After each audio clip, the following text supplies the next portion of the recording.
अभी मैं एक किताब पढ़ रहा था जिसमें ज़िक्र हो रहा था कंट्रोवर्शियल बुक्स के हवाले से कि कौन सी बुक्स जो हैं वो कंट्रोवर्शियल रही हैं किसी न किसी हवाले से। तो जैसा कि आपको पता है कि इल्म और इंसान का जो रिश्ता है वो बड़ा पुराना और बड़ा गहरा है। इंसान किसी न किसी सूरत में इल्म हासिल करता आया है और उसी हासिल किए गए इल्म को इंसान जो है किसी न किसी शक्ल में महफूज भी करता रहा है। वो चाहे सफ़ा हो, चाहे पत्ता हो,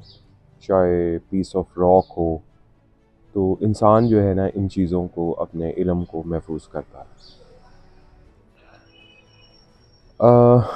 किताब जो है यानी कि जो सफ़ात का मजमूआ है उसमें भी इंसान ने अपने इल्म को महफूज किया और मकसद ये होता है कि किताब के ज़रिए या कागज़ पे जो कुछ लिखा गया है उसके ज़रिए आप माजी में झांक सकें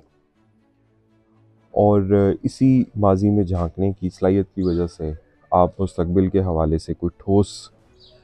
बेसिस के ऊपर किसी सॉलिड फाउंडेशन के ऊपर कोई राय कायम कर सकें।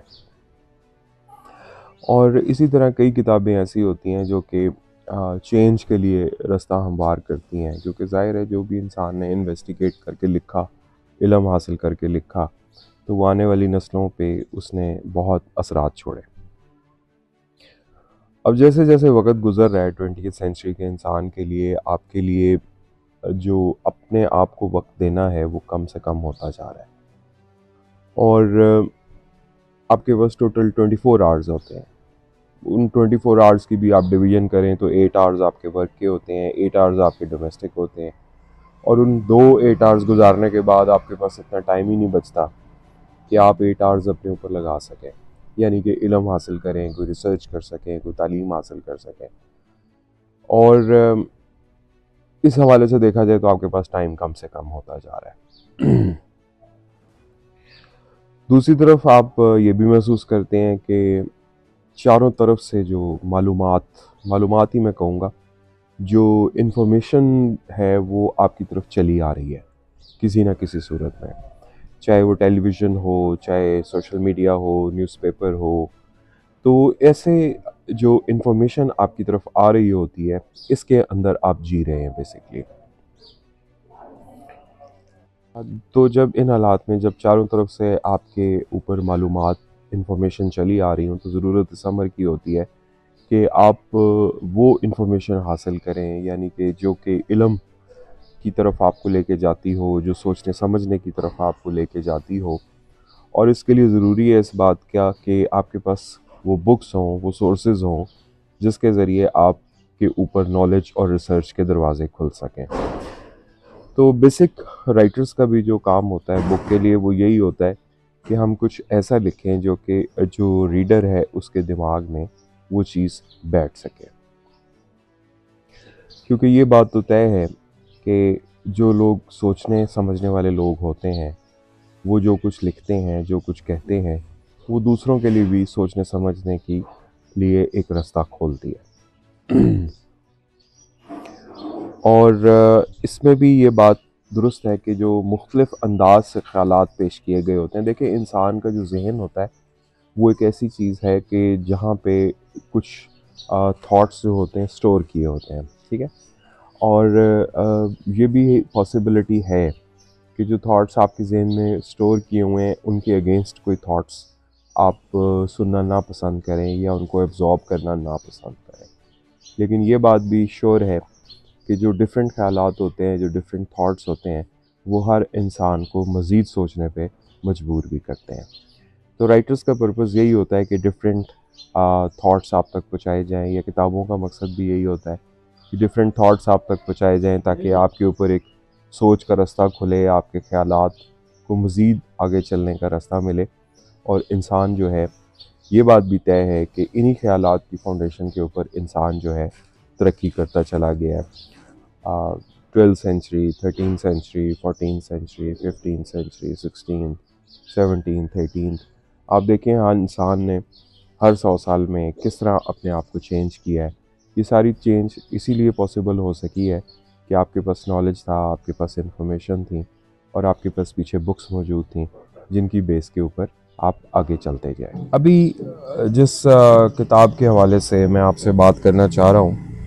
इस किताब का मैं एक रिव्यू पढ़ रहा था एक्चुअली, तो मैंने इस रिव्यू को देखा तो मैंने सोचा कि इस किताब का रिव्यू आप तक पेश किया जाए। इसका नाम है अम्यूजिंग आवरसेल्व्स टू डेथ और ये है प्रोफेसर नील पोस्टमैन। तो मतलब जैसा कि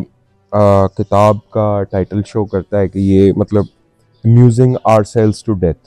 इसका कहने का मकसद ये है कि हम अपने आप को इस हद तक अम्यूज़ कर रहे हैं किसी चीज़ से कि हमारी डेथ भी हो जाती है लेकिन वी आर जस्ट अम्यूज्ड।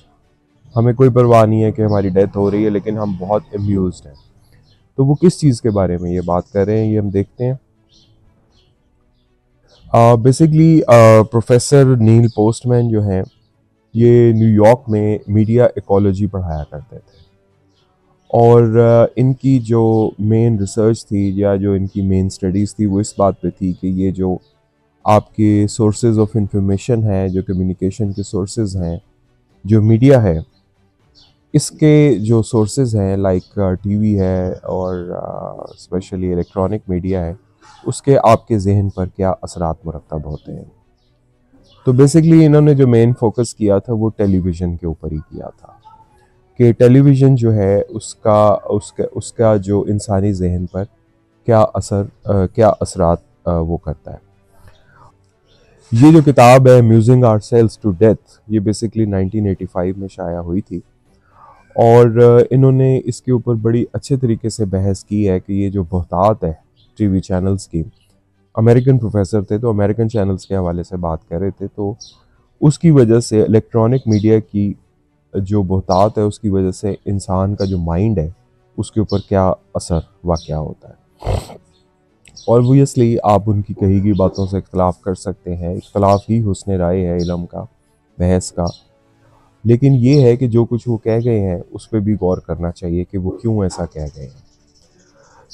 वो ये कहते हैं कि टेलीविज़न के ऊपर जो प्रोग्राम्स पेश किए जाते हैं इसका मकसद ये है कि आप जो है एक ख़ास तरीके से आपको सोचना सिखाया जा सके। आपको एक कहते हैं कि रूटीन लाइफ के अंदर जो है ना इसका पर्पज़ होता है आपको बांध के रखे और इसी तरीके से जो आपका जहन है, आपका जो थॉट है वो इन टीवी चैनल से मुतासर होता है। और इस किताब में शोबिज़ के ऊपर उन्होंने जो है टेलीविज़न का जो है ना शोबिज़ इंडस्ट्री को भी उन्होंने बहुत ज़्यादा यानी कि क्रिटिसाइज़ किया है और उन्होंने बताया कि ये प्रोग्राम देखते देखते इन प्रोग्राम्स का इंसान ऐसा आदी हो जाता है कि वो पढ़ने की आदत जो है ना वो तर्क कर बैठता है। यानी कि आप एंटरटेनिंग प्रोग्राम्स के अंदर इतने इन्वॉल्व हो जाते हैं उनको देखने के, जैसे एंटरटेनिंग ड्रामाज हो गए और एंटरटेनमेंट के जो अदर सोर्सेज आपको टेलीविज़न पे नज़र आ रहे हैं, कि आप पढ़ने की आदत से दूर होते चले जाते हैं। और वो ये समझते हैं प्रोफेसर नील पोस्टमैन कि जिस वक्त आप पढ़ने की आदत से दूर हो जाते हैं तो फिर आप सोचने समझने की सलाहियत से भी महरूम हो जाते हैं, और जब आप सोचने समझने की सलाहियत से महरूम होते हैं तो फिर उसका अंदाज़ा आपको अच्छी तरह है कि एक मतलब जितनी भी आज तक तरक्की हुई है पिछली सदियों में वो सोचने समझने की वजह से हुई है। तो उसके अलावा तनकीद भी इनके ऊपर हुई प्रोफेसर नील पोस्टमैन के ऊपर कि ये जो एंटरटेनमेंट प्रोग्राम हैं उनको ये सीरियस मैटर्स को जो है एंटरटेनिंग प्रोग्राम्स के ज़रिए पेश किया जाता है, ये उसको मिक्सअप कर रहे हैं कि, लेकिन उसके बावजूद पोस्टमैन ये लिखते हैं कि मुख्तलिफ इराज़ में अमेरिका के कई जो सिटीज़ हैं वो आपकी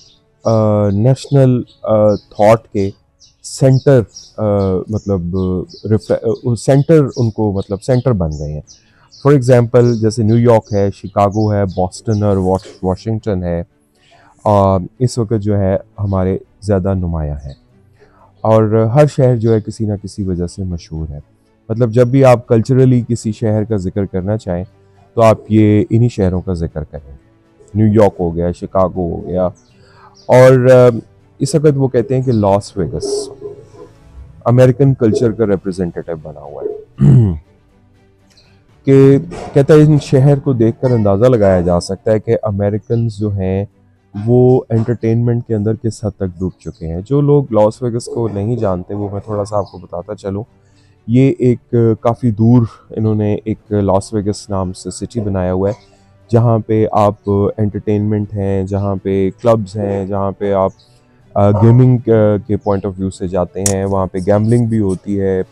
कार्ड गेम्स हैं। जो जो लोग वहाँ गए हैं वो इस चीज़ को जानते हैं। तो प्रोफेसर पोस्टमैन जो है, वो नील पोस्टमैन, वो इस चीज़ को बता रहे हैं कि अमेरिकन जो हैं वो लॉस वेगस में उनकी तादाद देख के अंदाज़ा लगाया जा सकता है कि इस किस्म की एक्टिविटी में अमेरिकन किस हद तक डूबे हुए हैं, जिसको वो एंटरटेनमेंट कहते हैं। प्रोफेसर पोस्टमैन जो प्रोफेसर नील पोस्टमैन जो है, वो कहते हैं कि इस किताब का जो लिखने का यानी कि अम्यूजिंग आवरसेल्व्स टू डेथ का ख्याल है, मुझे उस वक्त पेश आया जब मुझे एक किताब थी जॉर्ज ऑवेल की 1984, उसमें डिस्कशन हो रही थी। तो उसमें मुझे भी मदऊ किया गया यानी कि प्रोफेसर नील पोस्टमैन को, कि वो आके उस किताब के ऊपर तबसरा करें। तो कहते हैं मुझे वहाँ पे जो है ना ये ख्याल आया कि इस किताब को लिखने का जिसका मैं आपसे जिक्र कर रहा हूँ। तो जॉर्ज ऑरवेल ने 1984 में एक ऐसी वर्ल्ड का कॉन्सेप्ट पेश किया है कि जिसमें आप जो आवाम जो है ना वो मतलब जानवरों के लेवल पे आ जाएगी, मतलब सोचने समझने की उनकी सलाहियत ख़त्म हो जाएगी। और 1984 की किताब जो है इस चीज़ को प्रेडिक्ट करती है कि जो जॉर्ज ऑवेल ने दुनिया का नक्शा खींचा था कि दुनिया ऐसी हो जाएगी, वो 1984 तक ऐसा हो जाएगा। 1984 गुजर गया, ऐसा तो नहीं हुआ,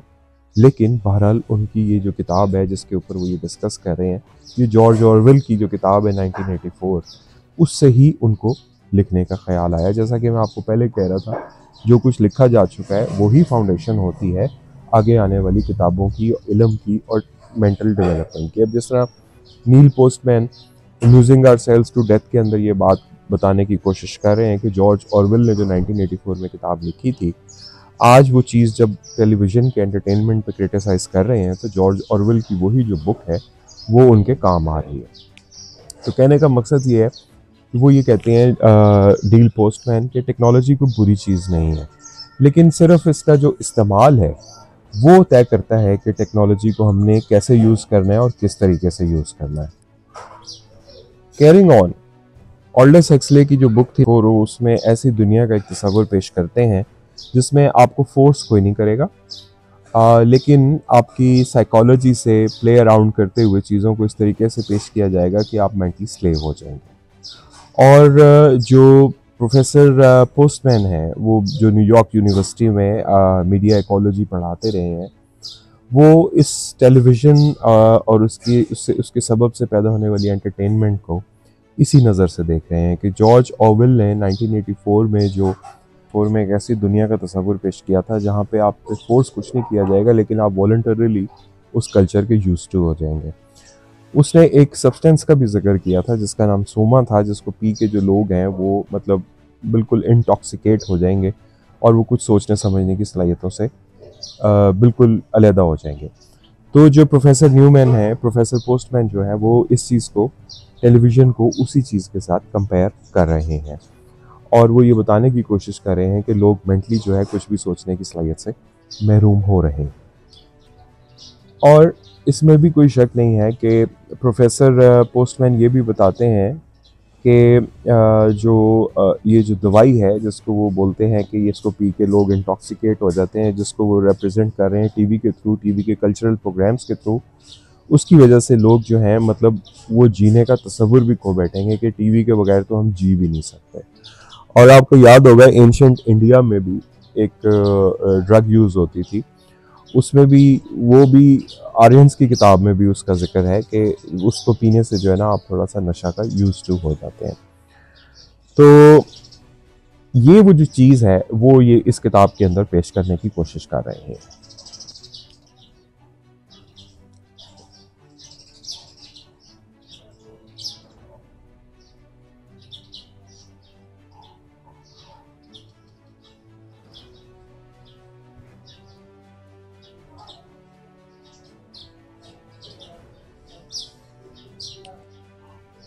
आगे चलते हुए नील पोस्टमैन की किताब के ऊपर बात की जाती है और उसमें ये कहा जाता है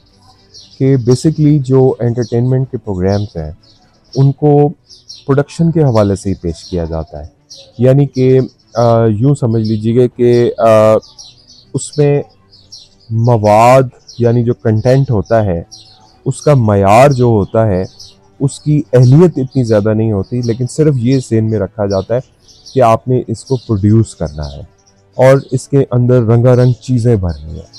और उसको इस पॉइंट ऑफ व्यू से नहीं बनाया जाता कि आप इसमें से कुछ लर्न करें। फॉर एग्ज़ाम्पल आप इसको ऐसे देख सकते हैं कि अगर आपने फॉर एग्ज़ाम्पल वो ये कहते हैं, इसकी मिसाल देते हुए ये कहते हैं कि जो 90% एंटरटेनमेंट के प्रोग्राम्स होते हैं वो आवाम की पसंद को मद्देनज़र रख के बनाए जाते हैं। तो इस वजह से जो प्रोग्राम्स होते हैं उनका जो मयार होता है वो भी इतना ही लो होता है जैसा कि आवाम की ज़हनी सतह होती है। उसमें कुछ सीखने के लिए नहीं होता। प्रोफेसर पोस्टमैन के मुताबिक वो ये कहते हैं कि जो टेलीविज़न मीडियम है उसका पेशकश करने का अंदाज़ इस तरीके से बनाया जाता है कि वो बाकी तमाम चीज़ों के ऊपर हावी हो जाता है और कोई चीज़ आप नहीं देख सकते। फॉर एग्ज़ाम्पल आजकल आप एक एप्लीकेशन देखते होंगे टिकटॉक उसमें आपके लिए सीखने के लिए कुछ भी नहीं है, लेकिन बस वो रील्स हैं, वो वन बाय वन चलती जा रही हैं चलती जा रही हैं। उन्होंने आपके माइंड को कैप्चर किया हुआ है। वो इस पॉइंट ऑफ व्यू से बनाई गई हैं कि अवाम क्या देखना चाहती है। जो अवाम देखना चाहती है टिकटॉक पे वही रील्स जो हैं आपके सामने पेश की जाती हैं, और वो फिर बाज़ वक़्त उसमें ऐसी रील्स भी आ जाती हैं जो कि आपके सोचने समझने का जिनसे कोई ताल्लुक़ नहीं है, बस वो सिर्फ आपकी व्यूअरशिप के लिए। तो जो भी टिकटॉक के ऊपर रील्स मज़ीद बनती चली जाएंगी वो इस पॉइंट ऑफ व्यू से बनेंगी कि ये प्रोडक्शन फॉर प्रोडक्शन के पॉइंट ऑफ व्यू से बनाई जाएंगी, लेकिन इसमें सीखने या समझने के लिए या इल्म का इसमें कोई सोर्स या इंस्पायर करने की नहीं बात हो। तो वो ये बताने की कोशिश करते हैं कि जो कुछ आप देख रहे हैं, चाहे वो टेलीविज़न के एंटरटेनमेंट में या जिस तरह मैं आपको मिसाल दे रहा हूँ टिकटॉक है, उसमें बस आँख उसके अंदर जो है ना खोई रहती है। जो चल रहा है बस आप उसको एज़ इट इज़ देखी जा रहे हैं। बाज़ वक़्त वो ये कहते हैं कि प्रोडक्शन के लिए ऐसी चीज़ें भी शामिल की क्योंकि एक हद तक आपके जो थॉट्स हैं उस प्रोडक्शन का साथ दे सकते हैं। उसके बाद आपके थॉट्स तो उस प्रोडक्शन का साथ नहीं दे सकते। आप एनालाइज़ नहीं कर सकते ये क्या चल रहा है। तो जहाँ पे आप एनालाइज़ नहीं कर सकते, जहाँ पे आपकी थॉट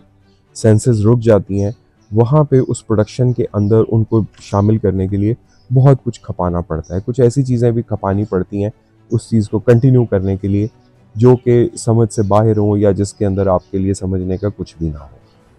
वो ये कहते हैं कि टेलीविज़न जो है एक ऐसा ही मीडियम है जिस पे जो एंटरटेनमेंट के प्रोग्राम्स पेश किए जा रहे हैं वो सिर्फ़ और सिर्फ प्रोडक्शन फॉर प्रोडक्शन के हवाले से ही पेश किए जा रहे हैं। उसमें बाज़ वक़्त अक़ली तोजीह यानी कि विज़डम या जिसका ताल्लुक़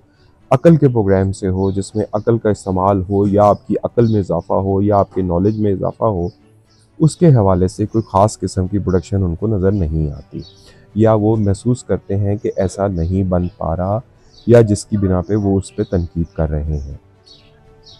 इसी तरह वो अपने पॉइंट को वाज़े करने के लिए इन चीज़ों को भी बताने की कोशिश करते हैं कि टेलीविज़न पे जो आजकल पेश किया जाता है, अमेरिकन टेलीविज़न की वो बात कर रहे हैं, और जो कल्चरल प्रोग्राम्स पेश किए जा रहे हैं उन्होंने उसका जो कंपैरिज़न है वो उन चीज़ों से करने की कोशिश की है जिसका ताल्लुक़ हमारी सेंचुरीज़ पुरानी रिसर्च से है। फॉर एग्ज़ाम्पल अगर हम फ़िलासफ़ी की बात करें तो फ़िलासफ़ी में आपके पास सोक्रेटस का इल्म है, प्लेटो का इल्म है, एरिस्टोटल का इल्म है। फिर आप आगे आ जाते हैं तो ये अगर देखा जाए तो सबसे बड़ी जो सेंचुरी गुजरी है सोच के हवाले से वो 18th सेंचुरी गुजरी है, जो रेनेसां के पोस्ट रेनेसां पीरियड है। उसमें रैशनलिस्ट आए जैसे रेने डेकार्ट है, जैसे स्पिनोज़ा है, जैसे लेibniz है। उसके बाद एम्पिरिसिस्ट आए, लॉक है, ह्यूम है। ये वो लोग थे जिन्होंने बातें की, डिस्कशंस की, सोच के नए रास्ते निकाले, चीज़ों को वाज़े करना शुरू किया कि नॉलेज क्या होता है, हमारा लाइफ के साथ रिश्ता क्या है, ज़िंदगी आगे कैसे चलती है। बात को बढ़ाते हुए वो ये बोलते हैं कि चूँकि हर चीज़ आवाम की पसंद को मद्देनज़र रख के बनाई जाती है, इसलिए इसमें मयार का भी बाज़ वक़्त ख्याल नहीं रखा जाता। और कोई चीज़ मयारी होनी चाहिए, नहीं होनी चाहिए, कोई इल्म का हवाला उसमें होना चाहिए, नहीं होना चाहिए, इस चीज़ को मद्देनज़र नहीं रखा जाता। लिहाजा टेलीविज़न जो है एक चीप सी चीज़ है, जिसमें कम से कम आप सीखने की हद तक तो उसमें से कुछ नहीं सीख सकते। और जैसा कि मैं आपसे ज़िक्र कर रहा था कि जो फ़िलासफ़र्स गुज़रे हैं, जो साइंटिस्ट गुज़रे हैं, उनकी तालीम जो हमारे तक पहुँची है, जो हमें किताबों के ज़रिए हासिल करनी पड़ती है, टेलीविज़न कम से कम उसका कोई सोर्स नहीं है। तो और चूँकि इंसान के ख्याल की बात हो रही है, इंसान की सोच की बात हो रही है, इंसान की डेवलपमेंट की बात हो रही है, तो ये चीज़ ज़हन में रखना बहुत ज़रूरी है कि उन्होंने टेलीविज़न को इसलिए अपना क्रिटिसाइज़ किया है कि टेलीविज़न का जो कंटेंट है वो बाकी तमाम कंटेंट्स के ऊपर सबकत ले जाता है, अपनी रंगारंग चीज़ों की वजह से, अपने कलरफुल होने की वजह से, और जो कि वो आवाम की पसंद को मद्देनज़र रख के बनाया जाता है, इसलिए उसके अंदर वो सारी चीज़ें शामिल ही नहीं की जाती जिनका ताल्लुक इल्म से हो सकता है। ये तो आप अपने इर्द गिर्द जो टेलीविज़न चल रहा है आप उसको खुद भी देख के समझ सकते हैं कि जो प्रोफेसर पोस्टमैन जो बात कर रहे हैं, Neil Postman, amusing ourselves to death वाली बुक में, उसका हमारी ज़िंदगियों से किस हद तक ताल्लुक है, और जो सोशल मीडिया पे हम चीज़ें देखते हैं वो और इस किताब का मुवाजना अगर किया जाए तो ये कराई गई हैं। फॉर एग्जाम्पल वो ये कहते हैं कि now we come to this point, now we go to another point, यानी कि उनका कहने का मकसद ये है कि जब आप, इसको मैं कंपेयर करता हूँ किताब के साथ, वो ये कहने की कोशिश कर रहे हैं कि जब आप कोई प्रोग्राम टीवी पे देख रहे होते हैं तो अचानक से जो पेश करने वाला है वो ये वर्ड यूज़ करते हुए now we come to this point या now we go to another segment, जिसमें एक सेकंड में सेगमेंट जो है दूसरी सेगमेंट से जोड़ने की कोशिश की जाती है। उससे होता क्या है कि आपके ख्यालात का कोई ख़ास रब्त नहीं बन पाता, जबकि किताब में ऐसा नहीं है। किताब आपको सोचने का मटेरियल देती है, एक मौजू और जो एक पैसेज है वो दूसरे पैसेज से बहुत तरीके से जुड़ा हुआ होता है और एक रब्त नज़र आ रहा होता है। लेकिन इस प्रोडक्शन में सिर्फ आपको एक कुछ पिक्चर्स चलती जा रही हैं तेज़ी से, जिसमें मेंटली ग्रास्प करने के लिए कुछ भी नहीं होता, बस production by production, production for the sake of production के हवाले से कोई चीज़ पेश की जा रही होती है, उसमें सीखने और समझने के लिए कोई चीज़ नहीं होती। इसी तरह वो बताते हैं कि जो आपका ये कहना कि इल्म को हासिल करने के लिए टेलीविज़न का यूज़ किया जाए, कहते हैं ये बिल्कुल एक अजीब सा आइडिया है, this is very strange, seriously this is not possible, क्योंकि किताब जो है आपको गौर फ़िक्र करने की आदत डालती है। जब आप कोई किताब पढ़ रहे होते हैं, जैसे मैं ये किताब पढ़ता हूँ, तो मैं कुछ देर के लिए रुक भी जाता हूँ, मैं सोचने की कोशिश करता हूँ ये क्या कहा गया है, किस तरह कहा गया है, कहने के वाले का मकसद क्या था। जबकि टेलीविज़न जो है वो आपको सोचने के काबिल ही नहीं छोड़ता, वो बस चीज़ें लेके चलता जाएगा, चलता जाएगा, चलता जाएगा। इसलिए ये कहना कि तालीम के लिए टेलीविज़न इस्तेमाल हो सकता है, ये एक अजीबोगरीब स्ट्रेंज सा कॉन्सेप्ट है, ऐसा पॉसिबल नहीं है। तालीम आप उसी सूरत में हासिल कर सकते हैं जब आप उसके साथ डिस्कशन में एंटर हो सकें, जो आपको सिखा रहा है कुछ या जहाँ से आप कुछ सीखना चाह रहे हैं। फॉर एग्ज़ाम्पल जब आप किताब पढ़ते हैं तो जो पैसेज आप पढ़ते हैं आप उसको किसी और जगह से भी कंफर्म करने की कोशिश करते हैं, तो वो ये इसका पॉइंट वाज़ह करने की कोशिश करते हैं कि इल्म आप तभी बेहतर तौर पे समझ सकते हैं जब बताने वाला या सीखने वाला या एब्जॉर्ब करने वाला या जहाँ से चीज़ वो हो रही है, निकल रही है, वो चीज़ और वो चीज़ आपस में इंटरैक्ट कर रहे हों, कम्युनिकेट कर रहे हों। फॉर एग्ज़ाम्पल जब आप किताब पढ़ते हैं तो आप एक पैसेज पढ़ के उसको समझने की कोशिश करते हैं क्या लिखा हुआ है। इसी तरह जब आप कोई टीचर आपसे कोई बात कर रहा होता है तो उसकी बात में एक रब्त होता है, एक बात पिछली बात से जुड़ी हुई होती है, टॉपिक की समझ आ रही होती है। लेकिन जब आप कोई प्रोग्राम एंटरटेनमेंट पे देखते हैं तो वो टॉपिक जो होता है वो आपको कुछ सिखाने की कोशिश नहीं कर रहा होता, बस वो ये समझ के आपको दिखा रहा होता है कि जो आपको पसंद है आप वही देख रहे हैं, जिसमें सीखने के लिए ऑब्वियसली आपके पास कुछ भी नहीं होता। इसी तरह वो ये भी बताने की कोशिश करते हैं कि जो टेलीविज़न्स की प्रोडक्शंस हैं वो अमेरिकन टेलीविज़न की जो प्रोडक्शंस हैं वो खालिसतन कमर्शियल बेसिस के ऊपर डिज़ाइन की जाती हैं। तो वो ये समझते हैं प्रोफेसर पोस्टमैन के, और इस चीज़ पर डिस्कशन करते हैं कि जब कोई प्रोडक्शन स्पेसिफिकली अगर हम बात करें टेलीविज़न प्रोडक्शन की, उसका ताल्लुक अगर कमर्शियलिज्म के साथ जोड़ दिया जाए तो उसमें लर्न करने के लिए आपके लिए कुछ भी नहीं होगा। उसमें सिर्फ एक खालिसतन तजारती मकसद के लिए कोई चीज़ पेश की जा रही है। उसका मकसद आपको टीच करना नहीं है, उसका मकसद आपको नॉलेज देना नहीं है। अब जो नॉलेज की बात जिसकी बुनियाद पे रिसर्च और ये सब करता हुआ इंसान तरक्की करता हुआ आगे से आगे निकलता चला गया है, गालिबन प्रोफेसर पोस्टमैन नॉलेज और रिसर्च उसी को कह रहे हैं। तो दूसरा, हम उसमें ये चीज़ भी वाजे करने की समझते हैं कोशिश। तो प्रोफेसर पोस्टमैन ये बताते हैं कि अगर कोई चीज़, कोई सोर्स ऑफ इंफॉर्मेशन अगर वो खालिस कमर्शियल हो चुका है तो उसमें आपको प्योरली नॉलेज तो नहीं मिलने वाला। प्योरली नॉलेज के लिए आप इस पे बेस नहीं कर सकते। प्रोफेसर पोस्टमैन जो है अपनी बात को वाज़ेह करते हुए ये कहते हैं कि तालीम के लिए टेलीविज़न किसी सूरत कारआमद नहीं है। मसलन अगर आपको जो नॉलेज की वो मिसालें दे रहे हैं, अगर आप फॉर एग्जांपल ये समझते हैं कि किसी फ़िलासफ़र की या किसी राइटर की बातें आपको टेलीविज़न के ज़रिए पता लग रही हैं, या उनका रिसर्च वर्क या उनका नॉलेज वर्क आपको टीवी प्रोग्राम्स के ज़रिए पता लग रहा है जो कि आपके सोचने समझने की सलाहियतों को आगे लेके जाता है, तो ये पॉसिबल नहीं है। तो वो ये समझते हैं कि किताब आज भी बेस्ट सोर्स ऑफ लर्निंग है, जिससे आप बहुत कुछ सीख सकते हैं, गौर कर सकते हैं, फ़िक्र कर सकते हैं, इसी तरह। और प्रोफेसर पोस्टमैन ये बताने की कोशिश करते हैं कि आजकल की जो टेलीविज़न इंडस्ट्री है वो कमर्शियलिज़म के जाल में बुरी तरह फंसी हुई है, और जो चीज़ कमर्शियलिज़म के जाल में फंसी हो वो सोर्स ऑफ नॉलेज नहीं हो सकता। वो ये कहते हैं कि आज की सदी को हम 18वीं सदी की तरह बिल्कुल कंपेयर नहीं कर सकते। 18वीं सदी ने बड़े बड़े दिमाग पैदा किए, जैसे बरोक स्पिनोज़ा था, जैसे रेने डेकार्ट था, जैसे लिबनीज़ था, और उसके बाद इमैनुअल कांट था, और राइटर्स थे, इकोनॉमिस्ट थे। बड़ी दुनिया पैदा हुई थी। वो सब कुछ टेलीविज़न देख के पैदा नहीं हुए थे, ऑब्वियसली वो पढ़ के ही बड़े लोग बने थे, और पढ़ाई से ही आपको सोचने समझने का रास्ता खुलता चला जाता है। आगे चल के ये बताया गया कि अम्यूजिंग आवरसेल्व्स टू डेथ का तकरीबन ट्रांसलेशन जो है 8 लैंग्वेजेस में हुई है, और अब तक इसकी कई लाख कॉपियाँ जो हैं फ़रोख्त हो चुकी हैं। आगे जो है अम्यूजिंग आवरसेल्व्स टू डेथ से थोड़ा सा एक वो लिया गया है, एक छोटा सा पैराग्राफ लिया गया है जिसमें ये यहाँ से शुरू किया गया है कि हम जॉर्ज ऑरवेल जो है, जिसने 1984 की किताब लिखी थी, उसने जो प्रोफेसाइज किया था कि ऐसा हो जाएगा, हम उन चीज़ों का बड़ी शिद्दत से इंतज़ार कर रहे हैं, मगर क्या वाकई ऐसा होता है? और उसके ऊपर वो तो ना हुआ जॉर्ज ऑरवेल ने जो कुछ कहा, लेकिन जॉर्ज ऑरवेल ने यह भी कहा था कि हर तरफ जो है निगरानी का निज़ाम होगा, कोई भी शख्स जो है सर्वेलेंस से वो नज़र से ओझल नहीं होगा, लिबरल डेमोक्रेसी का खात्मा हो जाएगा। तो मतलब कहता है अमेरिकन ने तो बड़ी खुशी मनाई कि जॉर्ज ऑरवेल की तो कोई बात भी दुरुस्त साबित नहीं हुई। लेकिन प्रोफेसर पोस्टमैन ये पूछते हैं कि क्या ये वाकई ऐसी कोई बात थी जिस पर खुशी मनाई जाती।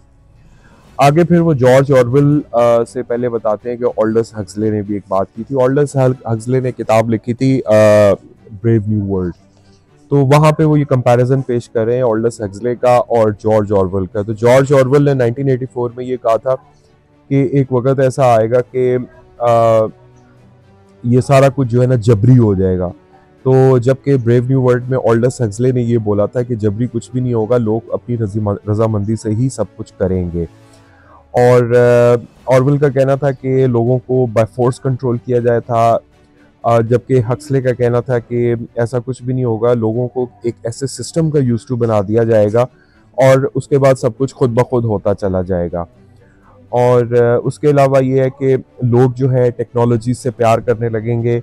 और उन्हें मतलब इस किस्म की टेक्नोलॉजीज़ के वो यूज टू हो जाएंगे जो उनको सोचने की सिमत से बिल्कुल दूसरी तरफ ले जाए। और जबकि ऑरवेल जो है, जॉर्ज ऑरवेल 1984 की किताब में वो ये जिक्र करते हैं कि किताबों पर रिस्ट्रिक्शन लग जाएगी, लेकिन ऑल्डस हक्सले जो है वो ये कहते हैं कि ऐसा कुछ भी नहीं होगा, लोगों को किताब पढ़ने से एक्चुअली दिलचस्पी ही नहीं रह जाएगी। जॉर्ज ऑरवेल का ये खौफ था। उन्होंने ये लिखा कि हमें इंफॉर्मेशन तक एक्सेस नहीं दी जाएगी, जबकि हक्सले ये कहते थे कि इतनी ज़्यादा इंफॉर्मेशन हो जाएगी कि आपका जो माइंड है उस इंफॉर्मेशन को एक्सेप्ट करने से ही इनकार कर देगा। और इसी तरह ये मतलब उनका ये कॉल था कि हक्सले ये कहते हैं कि सच्चाई जो है, जो ट्रुथ है, जो नॉलेज है, वो अजीब मतलब गैर मुतलक सी बातों में, जिसका कोई लॉजिक नहीं है, कोई सिर पैर नहीं है, कोई सेंस नहीं है, जो नॉलेज है उसके अंदर दब के रह जाएगा। और हक्सले ने ब्रेव न्यू वर्ल्ड के अंदर कि ब्रेव न्यू वर्ल्ड रिविजिटेड में लिखा था ऑल्डस हक्सले ने कि जो रैशनलिस्ट होते हैं और जो इंसानों की आज़ादी के कायल लोग हैं, उन्होंने इस पॉइंट को इग्नोर कर दिया कि जो इंसान होता है हमेशा ट्रुथ के पैथ से जो है ना वो भटकने के लिए तैयार रहता है, बेताब रहता है। तो मुआशरे में वो कहता है कि ऐसे ऐसे एलिमेंट्स हमेशा होते हैं जो इंसान को भटकाने के लिए फिरते रहते हैं। तो उसके अलावा उसने ये कहा था कि हक्सले ये कहता था कि लोगों को इतनी ज़्यादा हैप्पीनेस मिलेगी कि उनके लिए इसमें सिर्फ पेन का मटेरियल ही रह जाएगा। मतलब हर बंदा हैप्पी होगा लेकिन उसमें उनको पेन ही फील होगी। और तो इस चीज़ को अगर हम वो करें तो ऑरवेल के ख्याल में हमें वो बातें ख़राब करेंगी जिनसे हम हेट करते हैं, जबकि हक्सले ये कहता है कि हमें बर्बाद करने वाली वो बातें होंगी जिन्हें हम पसंद करते हैं। तो इससे अम्यूजिंग आवरसेल्व्स टू डेथ ने इस चीज़ के बारे में डिस्कस की है कि ऑरवेल नहीं बल्कि ऑल्डस हक्सले ने ब्रेव न्यू वर्ल्ड में दुनिया का, फ्यूचर की वर्ल्ड का जो है सही नक्शा खींचा था।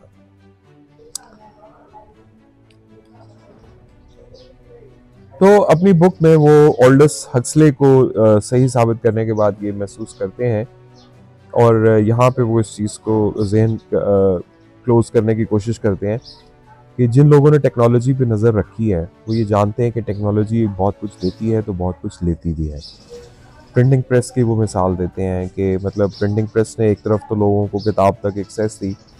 लेकिन साथ साथ वो नेशनलिज्म का कॉन्सेप्ट भी बढ़ता चला गया। वो यहाँ पे बताने की कोशिश करते हैं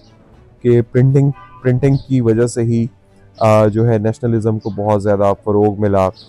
दूसरी तरफ वो कहते हैं कि नेशनलिज्म इस हद तक बढ़ गया कि इसमें जो है थोड़ा सा सब्जुडाइज वो भी हो गया, इसमें मतलब थोड़ा सा तासुब भी शामिल हो गया।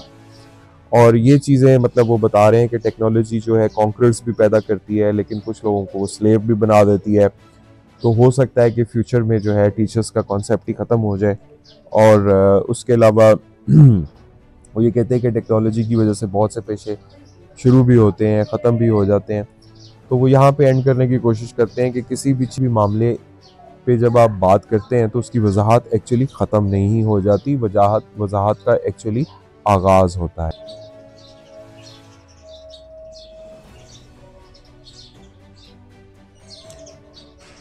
तो अब अगर इसको मैं यहाँ पे वो करूँ तो ये पता लगेगा कि प्रोफेसर पोस्टमैन जो है इन्होंने 1953 में ग्रेजुएशन की, फिर 1955 में मास्टर्स, 58 में डॉक्टरेट किया इन्होंने। उसके बाद 71 में इन्होंने मीडिया इकोलॉजी का प्रोग्राम शुरू किया, साथ साथ लिखते रहे। 1993 में ये प्रोफेसर हो गए मुंतखब और 2002 तक department of culture and communication के हेड भी रहे और न्यूयॉर्क यूनिवर्सिटी में भी ये लगे रहे। और ये सारा कुछ जो है इनका प्रोफाइल मैंने आपको बताया। और 1931 में पैदा हुए और 2003 में ये इस दुनिया से रुखसत हो। अब यहाँ पे हम अपने प्रोग्राम को कंक्लूड करने की कोशिश करते हैं। तो बस इस चीज़ से आज हम ये कह सकते हैं हमने क्या लर्न किया। हमने ये लर्न किया कि इंसान जो है आगे बढ़ता है नॉलेज की बुनियाद पे। आप ये बता सकते हैं कि नॉलेज फाउंडेशन है इंसान को आगे बढ़ने के लिए। दूसरा पॉइंट आप ये बता सकते हैं कि जो किसी भी चीज़ के ऊपर बहस जो है वो उसका मुकम्मल जवाब नहीं होती, बल्कि आगे जवाबात हासिल करने का रास्ता खोलती है। और मज़ीद जहाँ पे स्टक हुई होती हैं चीज़ें वो उनको मज़ीद खोलने का बायस बनती है। तीसरी चौथी चीज़ हमें ये भी पता लगती है कि एंटरटेनमेंट इंसान के लिए ज़रूरी है, लेकिन टेक्नोलॉजी भी इंसान के लिए ज़रूरी है, लेकिन किस हद तक ज़रूरी है, उसका इस्तेमाल कैसा हो, ये हमें खुद जानना होगा। आप एक चीज़ का और भी जवाब दे सकते हैं कि मीडिया में जो एंटरटेनमेंट का कंटेंट आ रहा है उसके ऊपर आप बहस कर सकते हैं कि उससे आपको क्या मिल रहा है। प्लस आप ये भी कर सकते हैं कि मीडिया का जो कंटेंट है एंटरटेनमेंट के नाम पे और जो किताब है उन दोनों में आपको जब लर्निंग की बात हो तो आपको उससे क्या मिलता है और उससे क्या मिलता है, ये एक पॉइंट हो गया। उसके अलावा आपको ये पॉइंट भी मिल जाएगा कि जब आप किसी चीज़ के पैकेज को देखते हैं तो आपने रिलेटेबल जो मटेरियल होता है और जो इररिलेटेबल मटेरियल होता है उसके अंदर डिफरेंशिएट कैसे करना है। उसके बाद आप ह्यूमन माइंड की कैपेसिटी को भी समझने के बारे में बात कर गए हैं, समझ चुके होंगे कि ह्यूमन माइंड जो है चीज़ों को देखता रहता है, ग्रास्प नहीं कर रहा होता। एक लेवल के बाद उसकी ग्रास्पिंग की कैपेबिलिटी ख़त्म हो जाती है। नौवीं चीज़ आपने इस प्रोग्राम से ये सीखी होगी कि इंसान जो है वो रफ्ता रफ्ता इन चीज़ों का यूज टू हो जाता है और उसकी सोचने समझने की सलाहियत जो है वो एक पॉइंट पे आके ख़त्म हो गई है। आप मज़ीद भी कई सारे पॉइंट्स मेरे इस प्रोग्राम से निकाल सकते हैं।